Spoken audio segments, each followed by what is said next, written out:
सज्जन कुमार गर्ग धन प्राप्ति के लिए लक्ष्मीपति विष्णु जी की विष्णु सहस्त्र नाम पढ़ता ही रहता हूँ। आखिर लक्ष्मी जी अपने पति देव की आज्ञा तो मानेगी ना बाबा।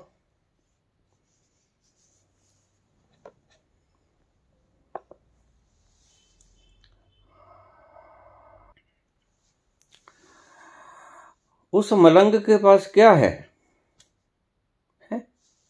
हाँ, उस मलंग के पास क्या है तुम्हें शायद पता नहीं। कहानी मैं बताता हूं। विष्णु जी वेंकटेश के रूप में जब शादी करवाना था पद्मावती के साथ तो धन नहीं था, और धन के ऊपर धन का बहुत खर्चा था। सारे स्वर्गलोक के देवताओं को और सभी को आमंत्रण देता था। भगवान विष्णु शादी करने को है और इतना पैसा नहीं था, पैसा ही नहीं था। बड़ी मुश्किल पड़ी, इधर उधर से मांगा, लेकिन सबने इनकार कर दिया। आखिर में किसने राय दी कि आप जाकर देवताओं के खजांची कुबेर से मांग लीजिए, सारा खजाना देवताओं का उसी के पास ही तो है। विष्णु को बात जची और वह चले कुबेर के पास। कुबेर से कहा कि भाई मैंने पद्मावती से शादी करनी है, मुझे धन दे दो। कितना? उसने तो बहुत बड़ी रकम मांग ली। सारे स्वर्ग के देवी देवताओं को, इंद्र अप्सराओं को और सभी लोकों के लोगों को मैंने आमंत्रण भेजना है, खर्च बहुत भारी आएगा, तो पैसा तो बहुत ही चाहिए। तो कबीर कहने लगा मुझे तो तुम पे यकीन नहीं है। यकीन नहीं है? नहीं, कोई जिम्मेवारी लो। और जिम्मेवारी किसकी थी? ब्रह्मा जी के पास गए, उसने अपने 4 मुख हिला दिए। नहीं। विष्णु जी के पास, विष्णु जी शंकर जी के पास गए, वो समाधि में लीन हो गए। बड़ी मुश्किल पड़ी। विष्णु जी करें तो क्या करें? तो उसने कहा कि ऐसा करो, बाबा जी की जिम्मेदारी दे दो। वो स्वीकार है। अब कुबेर जी और विष्णु जी बाबा जी के पास आए। कुबेर जी बोले विष्णु जी कर्ज मांग रहे हैं। मैंने कहा भाई शर्तें तुम खोल लो, जिम्मेवारी मेरी। शर्तें तो ये कह रहे हैं कि कलयुग के अंत में तुम्हें ब्याज समेत वापस कर दूंगा जितना ऋण उठाऊंगा। मैंने कहा ठीक, दे दो, मैं जिम्मेवार। अब मुश्किल पड़ी। विष्णु जी ने कर्ज तो उठा लिया और पद्मावती से शादी भी बड़ी धूमधाम से हुई। सभी लोगों को बुलाया गया, सभी रूहों का आमंत्रण भेजा गया। अप्सराएं भी आईं, इंद्र भी आए, ब्रह्मा जी भी आए और शंकर भी समाधि छोड़ के आ गए। सभी आए। शादी बड़ी धूमधाम से हो गई, काम चल गया। लेकिन वो कर्ज विष्णु जी आज तक लुटा नहीं पाए। विष्णु जी का उस वक्त नाम था वेंकटेश। और वेंकटेश ने शादी करनी थी पद्मावती से। शादी तो हो गई, खूब शानो शौकत किया।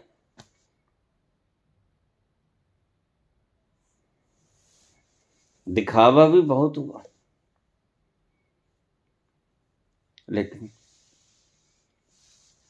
अब कुछ ही दिन पहले तुम विष्णु जी की बात करते हो,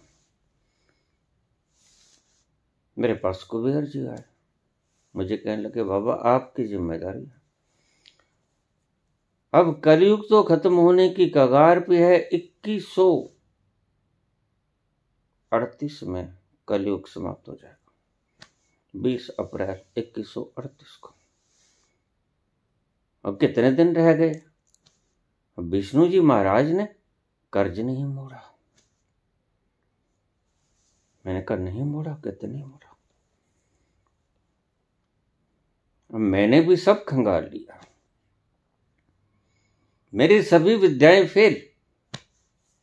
विष्णु जी मिल ही नहीं रहे, बाबा तराश रहे।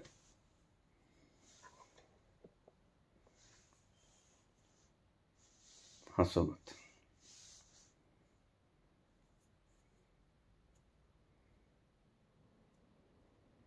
कर्ज लौटाया नहीं, कलयुग का अंत होने को है। ये तो शुक्र करो थोड़ी सी देरी हो गई, नहीं तो एक बाबा आ गए थे, वो कहते कि मैं 1976 के अंदर ही काम साफ कर दूंगा, लेकिन हुआ नहीं। अब पक्का है 2138 में 20 अप्रैल से कलयुग की समाप्ति होनी शुरू हो जाएगी। कुबेर मेरे से धन मांगने आए। मैंने कहा मैं ढूंढता हूं, लेकिन मुझे तो ढूंढे से मिले नहीं। अब तू उस नंग से क्या ढूंढते हो? मैं तो खुद उसे ढूंढ रहा हूं। कहीं नहीं दिखे, क्षीर सागर देख लिया खाली पड़ा, सभी कहीं देख लिया नहीं मिला। अब क्या करें? और मैं ये प्रवचन कर रहा था, भक्त उठ खड़े हुए, गुस्से से तमतमा गए। हम आपके ऊपर धारा 295 एक केस दर्ज करेंगे, हमारी ब्राह्मणों को चोट पहुंचाई है। मैं कहा भाई देखो, केस तुम कर लो 1000, विष्णु जी को बुलाओगे ना, बस मेरा मसला हल हो गया। मैं खुद विष्णु जी को इंतजार कर रहा हूं, कब आए, ढूंढे से नहीं मिले।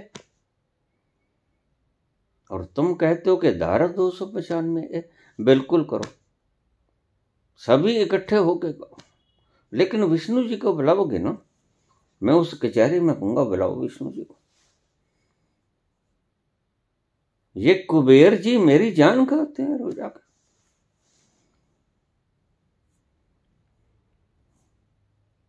तुमको तुम्हारी भावनाओं की पड़ी, मेरे को मेरी जुबान की पड़ी है। बाबा की जुबान न रही तो फिर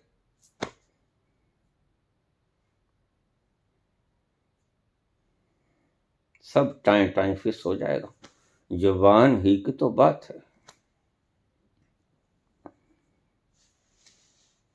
अब देखो इकट्ठा तो कर रहे हैं। वेंकटेश्वर महाराज का नाम आपने सुना होगा, उनका दरबार है बहुत बड़ा।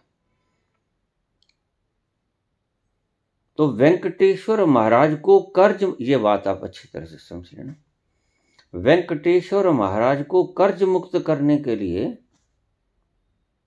कुबेर के कर्ज मुक्त करने के लिए, क्योंकि बेचारे कुबेर का धन भी नहीं है, वो कहता बगानी अमानत है भाई, देवताओं का है।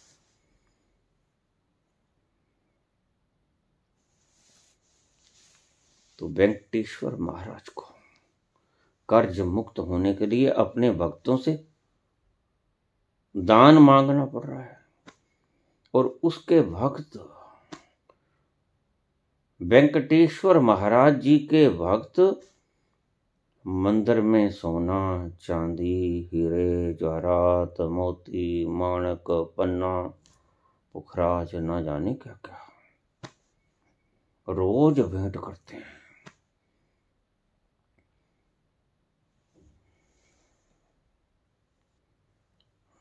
अभी कल ही मेरे पास कुबेर जी आके गए थे। मैंने पूछा उसके पास नेट एसेट्स कितनी हैं।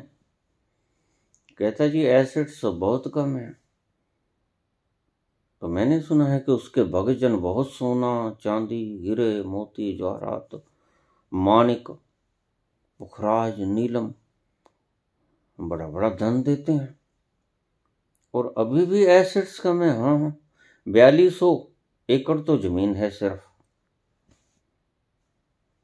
अच्छा 4200 एकड़ जमीन है और करीब 60,000 करोड़ का सोना चांदी है। सिर्फ 60,000 करोड़ का सोना चांदी है और करीब 8,500 करोड़ के फिक्स डिपॉजिट्स हैं। तो भगवान ने इतने फिक्स डिपॉजिट भी करा रखे हैं। 60,000 करोड़ के हीरे जवाहरात भी हैं और 4200 एकड़ जमीन भी है। इसके बावजूद मुझे कल कुबेर कह रहे थे कि भाई कर्ज नहीं उतरता। तो भक्त कहते हम करेंगे। मान हानि का दावा मैंने कहा बिल्कुल करो। आएंगे ना विष्णु जी। तुम उस मलंग से क्या चाहते हो? वो तो खुद कर्जदार है।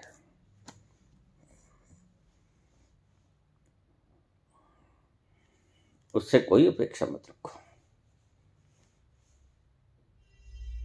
वो तुम्हारी क्या सिफारिश करेगा लक्ष्मी से,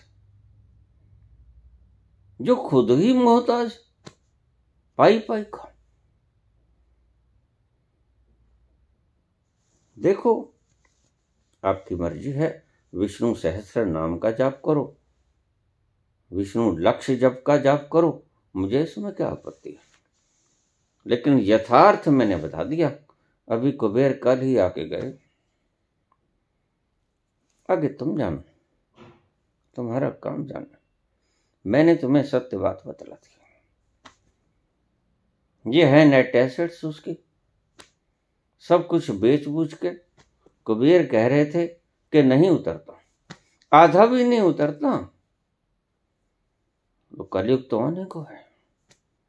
अब देखो अपनी की आप निपटेंगे, लेकिन बाबा तो फंस गए। अब नींद मुझे नहीं आती। गुलछर्रे उड़ा लिए विष्णु ने।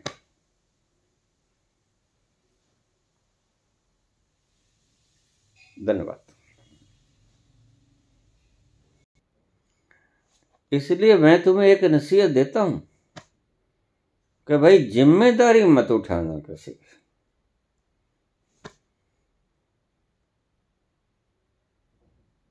बाज आए इस मोहब्बत से उठा लो पानदान अपना।